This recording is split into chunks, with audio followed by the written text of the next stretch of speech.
Begin with breaking news. President Trump clarifying his position on U.S. involvement in Syria. A senior administration official telling CNN that Mr. Trump has told his national security team that he's willing to keep American troops in the war-torn nation for now, but he wants them out soon. And this is coming after we heard mixed messages about the administration's policy on Syria.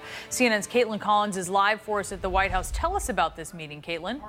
Yeah, that's right, Brianna. Some brand new information from my colleague Kevin Liptak, who says during that meeting with his national security team at the White House here yesterday, the president said he is willing to keep troops in Syria for the short term, but maintained that overall he wants to cut an exit in Syria. Now, this is something the president first said during an speech on infrastructure in Cleveland, Ohio last week, catching a lot of military officials off guard when he said that the U.S. would be coming out of Syria soon. This is something he repeated yesterday during that press conference with Baltic leaders here at the White House yesterday, saying, quote, "I want to get out. I want to bring our troops home." And now this is something that goes in contrast with what military officials have said, who said the battle with ISIS in Syria is not over yet. But the president has made clear he wants to get troops out of Syria, telling his national security team that yesterday. And this decision, Brianna, we have reported, is more than just national security here. It also has some economic factors as well, because the president has actually been fixated by these big jumbo jets that these Persian Gulf monarchs have. And in a conversation that he recounted to some people recently, he told one Gulf leader, quote, "Without us, you wouldn't last 2 weeks. You'd be overrun. You'd have to fly commercial." Now, that comes after yesterday the president said he wants other countries in the area to start picking up the tab to have troops from the United States there helping out in Syria. But what's clear here, Brianna, is the president maintains he does want to get troops out of Syria, but he's willing to keep them there in the short term to help with the transition while they plan for a withdrawal. But overall, he does want those troops to come out of Syria. Brianna. Caitlin Collins at the White House. Thank you. Let's go to Fred Pleitgen. He's joining us live from Damascus. Fred, what does this mean for the conflict there on the ground in Syria? Yeah. Well, it certainly is something that continuously undermines American credibility. And, Caitlin was just saying how the president says that he wants other nations to take charge here in Syria. Well, I can tell you the three nations that are saying they're happy to oblige are Turkey, Iran, and especially Russia. Those are by far the most important outside players here on the ground. And even as the U.S. is discussing whether or not to stay in Syria in the medium term, those three nations actually have a summit that's going on today in Turkey where they're debating the future of Syria. Now, of course, the U.S. is not at the table and therefore is not going to be part of that decision making. But you can already see these three countries essentially carving out a sphere of influence for themselves. And of course, the big issue, Brianna, with that is that there's forces here on the ground that have fought with the U.S. and continue to fight with the U.S. against ISIS. And a lot of those forces are pretty angry, like, for instance, the Kurds that are now getting squeezed by the Turks. And some of them, of course, will have no choice in the future than to try and speak to the Russians to see whether. All right, unfortunately, we lost Fred's signal there from Damascus. As you can imagine, there are some technical difficulties getting reports out of there. I want to bring in now Barbara Starr. She's our CNN Pentagon correspondent, and Kimberly Dozier, a CNN global affairs analyst. She's also the executive editor of the Cipher Brief. Barbara, just if you can make some sense of this for us, is this a cohesive policy that has been in the works? Because this counters even what you were reporting yesterday, that U.S. military leaders are planning to expand the military footprint in Syria by dozens. Well, let's start with that very point. What they want to do is put several dozen additional troops in northern Syria because they think they need more capability up there.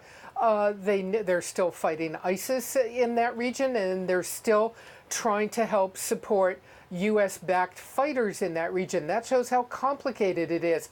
That's a short-term goal. The president talking long-term. He wants to bring U.S. forces home. I think it's fair to say U.S. generals would like nothing better. Of course they want to be able to bring the troops home, but it's a matter of timing. I don't think you can find a U.S. military commander or the Secretary of Defense who currently thinks that ISIS is defeated in Syria. So if it's not defeated, That means you still have a terror threat. You still have the possibility of ISIS taking hold, plotting and planning, and even moving across the border back into Iraq. You have Russia and Iran, as Fred just reported, very happily expanding their own influence in Syria, watching very carefully to see how and when U.S. troops withdraw. Bashar al-Assad would not be, I think most people think, still in power if it wasn't for the backing of the Russian regime. So it's hard to see what the president thinks he'll achieve by quickly bringing troops home. It could be a big problem. But here's the bigger problem, Brianna.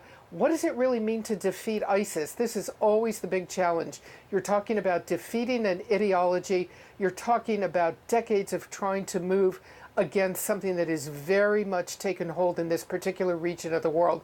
Bombs and bullets won't solve it alone. Brianna? Kim, these comments by the president, he was ad-libbing the other day. He was at what was supposed to be a rally for infrastructure, and he talked about we're going to be out of Syria, and very soon. This was not in the prompter. This was something just off the cuff. Is some of this just cover for the president having said that, which is, yes, a long-held desire of his to not take ownership of the conflict in this region, even though realistically the U.S. already has? Well, I think we're seeing a pattern that frequently happens. Donald Trump says something about his foreign policy. His national security team scrambles to fill in the blanks for the public because it's something they've been discussing behind closed doors. I think we're getting a glimpse of the arguments that Trump has had with his national security team. He wants the troops out. They have seen this movie before. They don't want to be going back in 6 months to a year to clean up a new version of ISIS or a strengthened offshoot of al-Qaeda inside Syria. Also, the U.S. allies, Israel and Jordan, are both saying, please keep some troop presence on the ground because that maintains a physical presence that Russian-backed Syrian forces and Iranian-backed forces and militia will respect and have to stay away from. When you see that battleground, that leaves the former U.S. Kurdish allies there to go it alone. Part of the head-scratching nature of all of this is really the mixed messages that we're seeing from this administration. Let's listen to U.S. Ambassador to the UN, Nikki Haley. She came down hard on Syria's use of chemical weapons just moments ago. The Assad regime keeps dropping chlorine bombs on innocent men, women, and children. Our lack of action has consequences. When we let one regime off the hook, others take notice. Barbara, how do U.S. allies know who to believe? Well, let's look at for a second at what Nikki Haley's talking about. Now, she has taken a big left turn here because the issue of these chlorine bombs is not ISIS, but rather the Syrian regime led by Bashar al-Assad, backed up by Vladimir Putin, who basically keeps him in power. Does the U.S. plan to go after this and basically challenge Russia? When the president talks about bringing in allied countries in the region to fight in Syria, are they going to go against Russia? Not very likely. You already have a number of countries in the ISIS coalition, but for key military tasks and start off with aerial bombing of any target, it is really the U.S. that has the capability to gather the intelligence, to pinpoint a target and attack a target. So what Nikki Haley's talking about may be a diplomatic effort to get the regime to back off of these chemical weapons, but so far, no indication that's working. No amount of diplomatic action is going to really change Bashar al-Assad's mind unless Putin changes his mind. And let me just very quickly add, a few days ago, the top U.S. military commander in the region, General Joseph Votel, was asked before Congress, is it still U.S. policy that Bashar al-Assad must go? General Votel paused for a moment and said he did not know. That's the top U.S. commander. That's a lot of uncertainty about where U.S. policy is headed. I mean, that just speaks volumes. When the president was speaking yesterday, he was saying, well, you know, if you want us to stay, so if you want the U.S. to stay, maybe you're going to have to pay. He was talking about Saudi Arabia. Is that realistic, Kim?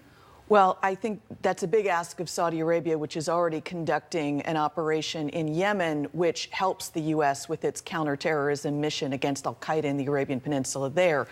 And Saudi Arabia has been part of the coalition fighting ISIS in Iraq and Syria. Look, there is another way that they could continue this mission, which is to withdraw most of the U.S. forces into Iraq and bases there, and then do in and out missions. So that's a way to keep it going. But yes, this is going to be costly. I think there might be a bit of arguing behind closed doors about who's going to pay the bulk of this mission. Interesting. All right, Kim Dozier, thank you so much. Barbara Starr, really appreciate it.